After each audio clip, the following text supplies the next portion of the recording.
Good morning everyone दोस्तों, स्वागत आपका प्रेप पॉइंटर्स में। Today is 5th of October. My name is Sitendra Chaudhary और आज हम लोग प्रेप पॉइंटर्स में कौन कौन से टॉपिक करने वाले हैं ब्रीफली देख लेते हैं एक बार। आज दो टॉपिक हम लोग अमेरिका से करने वाले हैं, मतलब इंडिया और अमेरिका के बीच में दो अग्रीमेंट हुए हैं और एक अग्रीमेंट के बारे में थोड़ी सी बात चल रही है, तो उसके बारे में बात करने वाले हैं। उसके अलावा यमन के बारे में जानेंगे, तो थोड़ा सा मैप वर्क, थोड़ा सा इंटरनेशनल रिलेशनशिप के पर्सपेक्टिव हम लोग ये टॉपिक करने वाले हैं।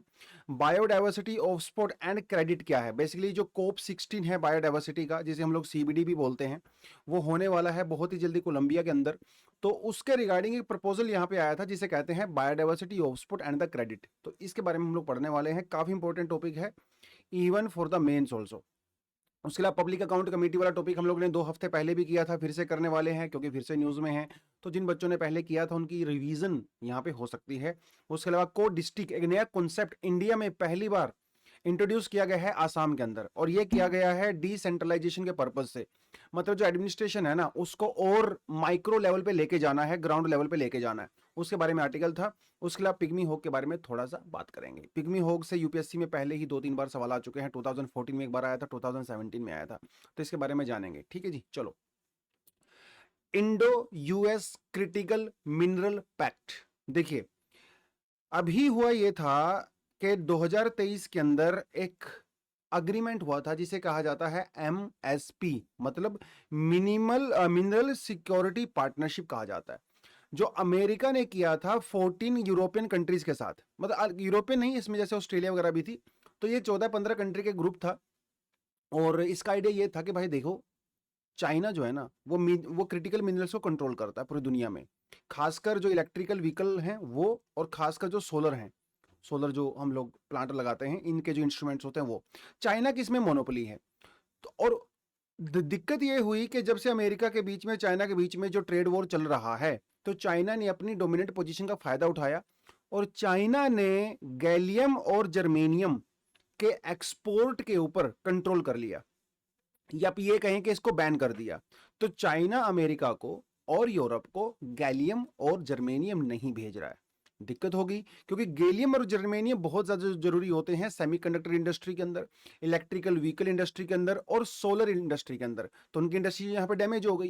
तो अमेरिका और यूरोप को ऐसा लगा कि यार ये तो दिक्कत हो जाएगी, तो क्यों ना हम लोग चाइना के कंट्रोल से बाहर आए, जो क्रिटिकल मिनरल्स को वो कंट्रोल करता है, और अपना खुद का कुछ करें। उस समय जो 2023 के अंदर ये एग्रीमेंट हुआ था एमएसपी, इंडिया इसका पार्ट नहीं था। इंडिया एज एन ऑब्जर्वेटरी इसका पार्ट था, लेकिन फॉर्मली इसका पार्ट नहीं था। अब इंडिया पिछले हफ्ते फॉर्मली भी इसका पार्ट बन चुका है। ठीक है जी। और उसी कॉन्टेक्स्ट में अभी इंडिया ने, अमेरिका ने, दोनों ने मिलकर एक पैक्ट किया है, मतलब मेमोरेंडम ऑफ अंडरस्टैंडिंग सेट, मतलब साइन सिग्नेचर कर दिए गए हैं for the critical mineral supply chain, ताकि इंडिया भी और अमेरिका भी दोनों चाइना के ऊपर डिपेंड ना रहें, खासकर इलेक्ट्रिकल व्हीकल वाले एरिया में और सोलर इक्विपमेंट वाले एरिया में। ये बेसिकली हमारा आइडिया है, चाइना के कंट्रोल से थोड़ा सा दोनों को बाहर आना है। तो इसमें हम लोग क्या क्या करेंगे, जो क्रिटिकल मिनरल्स हैं इनको एक्सप्लोर करेंगे, एक्सट्रैक्ट करेंगे, प्रोसेस करेंगे, रिफाइन करेंगे, रिसाइकिल करेंगे। बेसिकली कुल मिला के जो ट्रेड है क्रिटिकल मिनरल्स में, उसको इंप्रूव करना है, ये हमारा टारगेट है। उसके लिए ये आर्टिकल जो है वो यहाँ पे आया था। उसके अलावा इंडिया ने कुछ और इनिशिएटिव भी लिए हैं छोटे छोटे से, जैसे प्रोडक्शन लिंक इंसेंटिव वाला हम लोगों ने एक इनिशिएटिव लिया हुआ है। इंडिया में जो कंपनी क्रिटिकल मिनरल में डील करती हैं, राइट, उनको इंसेंटिव दिया जाता है इसके द्वारा, जो ईवी बनाती हैं या फिर सेमीकंडक्टर्स बनाती हैं, उस कॉन्टेक्स्ट में यहाँ पे दिया गया है। उसके अलावा एक फ्यूचर में हमारा प्लान है ग्लोबल डाइवर्सिटी एक्सपोर्ट इनिशिएटिव करके, जो कि इंडिया से ही जनरेट होगा। इसमें भी हम लोग वही करने वाले हैं, बेसिकली जो अमेरिकन कंपनी है, इंडियन कंपनी है, उनको एंगेज करना है आपस में, खासकर क्रिटिकल मिनरल वाले एरिया में। तो ये तो कोई खास इंपॉर्टेंट वाला पार्ट नहीं है, ऊपर वाला इंपॉर्टेंट था। चलिए, जनरलाइज्ड सिस्टम ऑफ प्रेफरेंस। ठीक है, यहां पे दो चीजें हैं, एक है जनरलाइज्ड सिस्टम और दूसरा है टोटलाइजेशन अग्रीमेंट। दो अग्रीमेंट है, दोनों ही यूएसए से जुड़े हुए हैं। अब इसका पूरा खेल क्या है मैं आपको बता देता हूं। जनरलाइज सिस्टम ऑफ प्रेफरेंस होता क्या है, नाम से वैसे समझ में आ रहा है, प्रेफरेंस देना है भाई, प्रायोरिटी देना है। तो 1970s में अमेरिका ने यह सिस्टम लागू किया था टू हेल्प डेवलपिंग कंट्रीज और पुअर कंट्रीज आप कह लीजिए। और उन्होंने ये कहा था कि इन कुछ खास कंट्रीज में से, जो डेवलपिंग कंट्री हैं बेसिकली, अगर कोई सामान अमेरिका में आता है मतलब उन कंट्री से एक्सपोर्ट होके कोई सामान अगर यूएसए में आता है तो उसके ऊपर हम लोग टैक्सेस नहीं लगाएंगे, ड्यूटी फ्री कर देंगे, ताकि उनको अमेरिका की मार्केट की एक्सेस मिल सके। तो ये उन कंट्रीज को हेल्प करने के लिए एक तरह से दिया गया था, यूएस की मार्केट को एक्सेस करने के लिए। इंडिया ने इसका काफी फायदा उठाया। इंडिया बेसिकली इस पूरी स्कीम के अंदर सबसे लार्जेस्ट बेनिफिशियरी था। 2017 में इंडिया ने 5 to 7 बिलियन डॉलर का एक्सपोर्ट किया था अमेरिका में अंडर दिस स्कीम। तो इसमें बहुत सारे प्रोडक्ट को लिस्ट किया जाता है, जो एग्रीकल्चर प्रोडक्ट भी हो सकते हैं, टेक्सटाइल हो सकते हैं, मैन्युफैक्चर हो सकते हैं, जो कि अमेरिका में बिना टैक्स के एंट्री कर जा रहे थे। लेकिन 2019 के अंदर आ गई दिक्कत। जब वहां पे मिस्टर ट्रंप थे, तो ट्रंप भाई साहब ने क्या किया, इंडिया को कहा कि हम लोग ये नहीं करेंगे, इंडिया को जो प्रेफरेंस ट्रीटमेंट दिया जाता है इसके द्वारा हम उसको नहीं करेंगे। और उन्होंने ऐसा क्यों किया? क्योंकि इंडिया ने अपनी मार्केट को अमेरिका की डेयरी इंडस्ट्री के लिए ओपन नहीं किया। वो लोग कह रहे थे भाई इंडिया की पॉपुलेशन इतनी ज्यादा है, डेयरी प्रोडक्ट की रिक्वायरमेंट रहती है। तो अमेरिका जो काफी समय से इंडिया को कह रहा था कि आप अपनी मार्केट को डेयरी प्रोडक्ट्स को एक्सेस दे दीजिए अपनी मार्केट का, इंडिया ने वो नहीं दिया। उसके अलावा जैसे मेडिकल डिवाइसेस हम लोग अमेरिका से बहुत सारी इंपोर्ट करते हैं, अमेरिका चाहता था कि उस ऊपर जो ड्यूटीज हैं वो कम लगाई जाए, इंडिया ने वो भी नहीं किया। तो जब इंडिया ने नहीं किया तो अमेरिका ने कहा कि चलो ठीक है भाई, हम आपको जो प्रेफरेंस देते हैं वो भी हम लोग नहीं देंगे, सीधी सी बात, टिट फॉर टैट, जैसे को तैसा। तो 2019 में उसको बंद कर दिया गया। तो उसकी वजह से काफी ज्यादा लॉस जो है वो हमें हुआ है, हमारा एक्सपोर्ट काफी कम हो गया है। तो अभी हम लोग नेगोशिएट कर रहे हैं अमेरिका के साथ कि उस सिस्टम को दोबारा से किया जाए, लेकिन फिलहाल वो नहीं हो पाएगा, क्योंकि अमेरिका में जो है वो इलेक्शंस हैं, तो इलेक्शन के बाद ही कुछ हो सकता है। एक तो ये हो गया प्रॉपर। एक होता है टोटलाइजेशन अग्रीमेंट। ये क्या होता है? अमेरिका से जो लोग इंडिया में काम करने आते हैं, जो एमएनसीज होती है वहां पे आते हैं, जो शॉर्ट टर्म के लिए आते हैं, और इंडिया से जो एक्सपैट होते हैं, मतलब जो काम करने के लिए यूएसए में जाते हैं शॉर्ट टर्म के लिए, उन दोनों को ही कंट्रीब्यूट करना पड़ता है, मतलब पैसा देना पड़ता है अपनी अपनी कंट्रीज में, होस्ट कंट्रीज में। यानी कि यूएसए वाले जो इंडिया में हैं उनको यहाँ पैसा देना पड़ता है, जो इंडिया वाले हैं उनको वहाँ पैसा देना पड़ता है। अब इंडिया से बहुत सारे लोग आईटी सेक्टर में अमेरिका में काम करते हैं, तो अमेरिका का जो सोशल सिक्योरिटी सिस्टम है, इनके अंदर उनको कंट्रीब्यूट करना पड़ता है, मतलब अपनी सैलरी में से कंट्रीब्यूट करना पड़ता है, या फिर जो एम्प्लॉयर होते हैं वो कंट्रीब्यूट करते हैं, जो आईटी कंपनीज होती हैं एम्प्लॉयज के बिहाफ पे। तो billions of dollars, $4 billion every year annually American social security को देना पड़ता है इंडियन एम्प्लॉयर्स को, इंडियन एम्प्लॉयज को जो अमेरिका में काम करते हैं। ये तो नुकसान हो गया। अमेरिका वाले भी देते हैं लेकिन उनकी परसेंटेज बहुत कम है। तो इंडिया चाहता है कि जो टोटलाइजेशन अग्रीमेंट है ये अभी इसको इस तरह से किया जाए कि भाई जो इंडियन वर्कर काम करते हैं वहां पे वो इंडिया में कंट्रीब्यूट करें रादर देन अमेरिका, और जो सोशल सिक्योरिटी में कंट्रीब्यूट कर रहे हैं वो थोड़ा कम करें। तो ये हमारा अग्रीमेंट है, बेसिकली अग्रीमेंट नहीं है, बातचीत चल रही है, लेकिन अभी इसमें थोड़ा समय लग सकता है, क्योंकि $4-5 बिलियन कोई आसान छोटी मोटी रकम नहीं होती है, बहुत ज़्यादा होती है। तो थोड़ा सा इसमें डिले होगा, बट हाँ, टोटलाइजेशन अग्रीमेंट क्या है ये आपको थोड़ा सा आइडिया होना चाहिए था। जो एक्सपैट्स होते हैं, काम करते हैं बाहर कंट्रीज में जाके, उनके लिए अग्रीमेंट है। अमेरिका के साथ इसकी बातचीत चल रही है। प्रीलिम्स में इतना इन्फॉर्मेशन आपसे पूछ लेता है। चलिए, यमन के बारे में थोड़ा सा बात कर सकते हैं। वैसे तो आपको पता ही है, यमन पहले काफ़ी ज़्यादा हम लोग करते रहे हैं इसको, पास्ट में भी। तो अमेरिका ने और ब्रिटेन ने यमन के अंदर जो हूथी रेबल्स हैं, जो वहाँ पे लड़ाई कर रहे हैं, उनके कुछ ठिकानों के ऊपर अटैक किया है, जिसमें वहाँ की कैपिटल सना भी आ गई, और उसके अलावा कुछ और सिटीज़ आ गई हैं। तो यमन के बारे में थोड़ा सा ज्योग्राफिकली आपको पता होना चाहिए। यमन के नॉर्थ में पड़ता है सऊदी अरेबिया, इसके ईस्ट में है ओमान, अगर आप नीचे यहाँ पे देखेंगे तो अरेबियन सी है भैया, यहाँ पे है जी रेड सी, और ये देखिए जो है आपकी क्या है, बालम मंदेब जो स्ट्रेट है, this is also called a choke point. तो दिक्कत ये हो रही है कि अमेरिका में जो हूथी रेबल्स है ना, जब से इसराइल और गाजा के बीच में जो हमास के बीच में जो इश्यूज हो रहे हैं गाजा में, तब से दिक्कत ये हुई कि यमन के अंदर जो हूथी रेबल्स से with the support of Iran, वो लोग क्या कर रहे हैं, इस रेड सी के अंदर यहाँ से जो भी शिप्स वगैरह आते हैं, खासकर जो यूरोपियन शिप्स हैं, अमेरिकन शिप्स हैं, उनके ऊपर अटैक कर रहे हैं। उसकी वजह से शिप्स यहाँ पे ना आने की बजाय अब वो कहाँ से आना पड़ रहा है, उनको उनको पूरा अफ्रीका को क्रॉस करके आना पड़ रहा है। तो जिसकी वजह से टाइम भी लग रहा है और इन्फ्लेशन भी बढ़ रही है। तो हुती रेबल्स की इन एक्टिविटीज़ को कंट्रोल करने के लिए या फिर उनको वीक करने के लिए ये स्ट्राइक अभी अमेरिका के द्वारा और ब्रिटेन के द्वारा किया गया है। तो उस कॉन्टेक्स्ट में थोड़ा सा आपको आइडिया होना चाहिए। यमन की ज्योग्राफी मैंने आपको बता ही दिया है। नॉर्थ ईस्ट में ओमान है, सऊदी अरेबिया नॉर्थ में है, red sea, Indian ocean, all that. 7,000 years की सिविलाइजेशन है ओमान की, बहुत पुरानी सिविलाइजेशन है। जब हम लोग इंडस सिविलाइजेशन की बात करते हैं उससे पहले की बात करते हैं। तब से ओमान के अंदर सिविलाइजेशन है, उसके आर्कियोलॉजिकल एविडेंस वगैरह सब कुछ अपने को देखने को मिलता है। पहले ओटोमन एम्पायर के अंडर में हुआ करता था, बाद में ब्रिटिश एम्पायर के अंदर भी आ गया। तो पहले दो कंट्री हुआ करती, north Yemen and south Yemen, ठीक है। लेकिन 1967 में जब साउथ यमन को इंडिपेंडेंस मिला तो 1990 के अंदर दोनों को मर्ज कर दिया गया और आज यमन जो है अपने पास एक सिंगल कंट्री है। 2015 से वहाँ पे सिविल वॉर चल रहा है, हूथी रेबल्स की वजह से वहाँ पे दिक्कत इतनी ज़्यादा हो गया सिविल वॉर की वजह से कि यमन को कहा जाता है the most fragile state in the world. Humanitarian crisis वहाँ पे बहुत ही ज़्यादा है, और जो फ्रजाइल स्टेट इंडेक्स 2020 आया था उसके अंदर इसको हाईएस्ट रैंकिंग दिया गया, मतलब सबसे ज़्यादा फ्रजाइल कंट्री इस समय दुनिया में वो यमन है, मोर फ्रजाइल देन इवन अफगानिस्तान। चलिए, biodiversity offset and the credit, ये पूरा मामला क्या आपको मैं बता देता हूँ। पहले इसका जनरल अंडरस्टैंडिंग समझिए है क्या ये बायोडाइवर्सिटी ऑफसेट एंड क्रेडिट। इसमें होता ही है, मान लो कोई कंपनी है, जैसे लेट से टाटा कोई कंपनी है, ठीक है। टाटा कंपनी किसी जगह पे एक केमिकल प्रोजेक्ट लगा रही है, ठीक है। उसको केमिकल प्रोड्यूस करना, मैन्युफैक्चर करना है, उसके लिए उसने 100 एकड़ जो है वो जंगल काट दिया, ठीक है, जंगल कट कर दिया, तो बायोडाइवर्सिटी लॉस हो गई, ऑब्वियसली बात है। तो ये बायोडाइवर्सिटी ऑफसेट एंड क्रेडिट ये कहता है कि भाई ये जो बायोडाइवर्सिटी लॉस हुई है इस प्रोजेक्ट की वजह से, तो जो टाटा वाले हैं ना इसको कंपनसेट करेंगे। ये जो 100 एकड़ जंगल काटा है इसको कहीं और पे लगाएंगे, और बायोडाइवर्सिटी का जो लॉस एक जगह पे हुआ है उसको दूसरी जगह पे कंपनसेट करेंगे। मतलब टोटल जो बायोडाइवर्सिटी का लॉस है वो नेट जीरो होना चाहिए।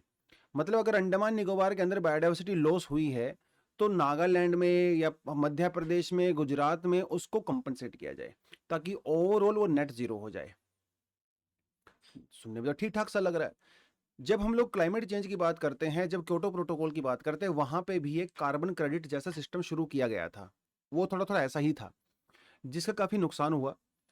तो अभी जब COP16 होने वाला है कोलंबिया के अंदर, काली एक सिटी है कोलंबिया में, वहां पे उससे पहले ये प्रपोजल आया है, और दुनिया भर के जो एनवायरमेंटलिस्ट हैं, जो सिविल सोसाइटीज हैं, जो एनजीओज हैं, वो इस मूव के अगेंस्ट में बात कर रहे हैं कि ये जो आपने बायोडाइवर्सिटी ऑफसेट और क्रेडिट सिस्टम चलाया है पूरी तरह से बेकार है, इससे बहुत ज्यादा नुकसान होने वाला है।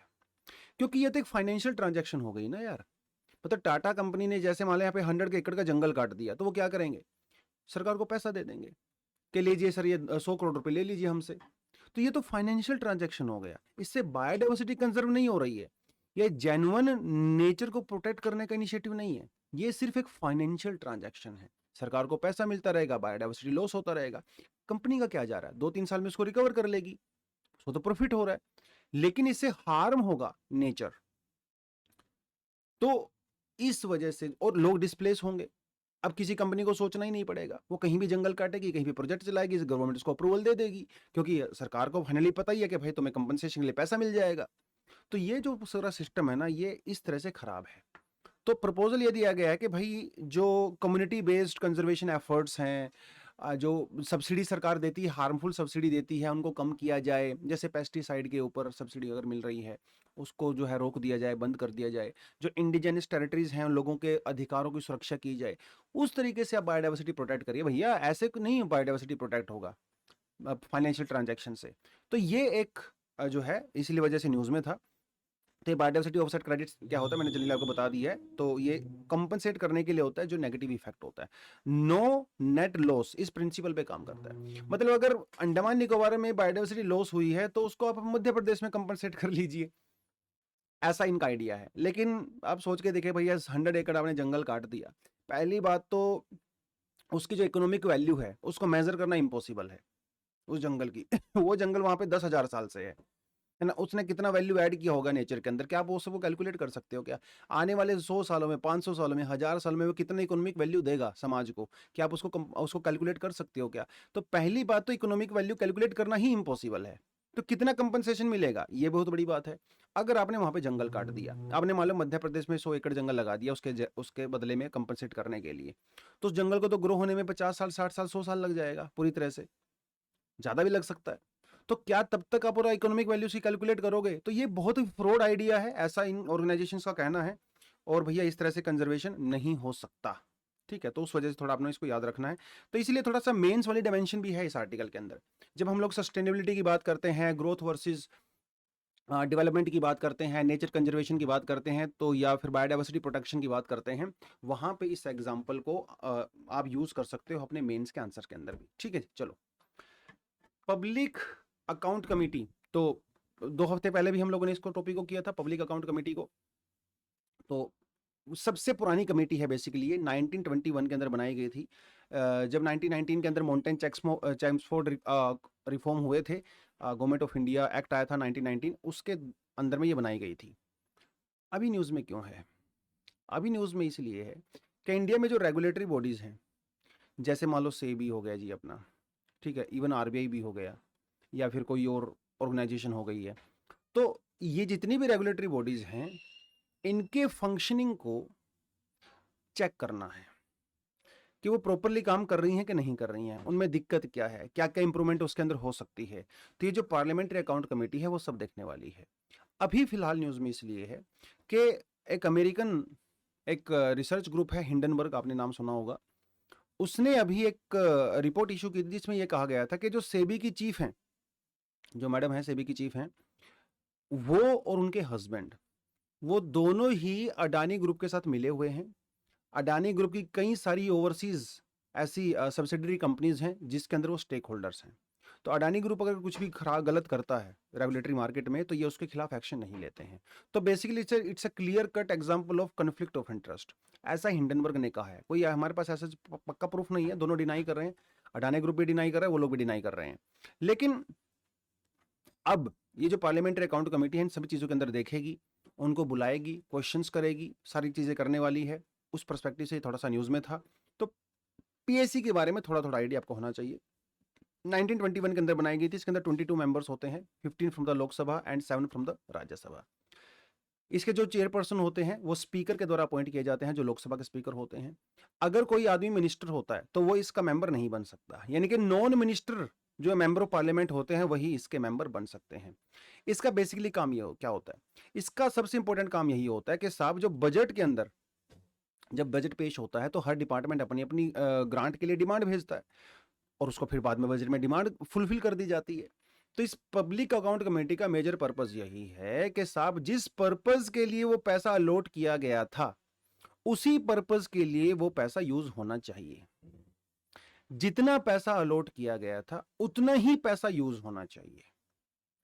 जिस चीज के लिए पैसा यूज हुआ है उसी के लिए हो, कोई नया आप बाद में इंट्रोड्यूस मत करिए।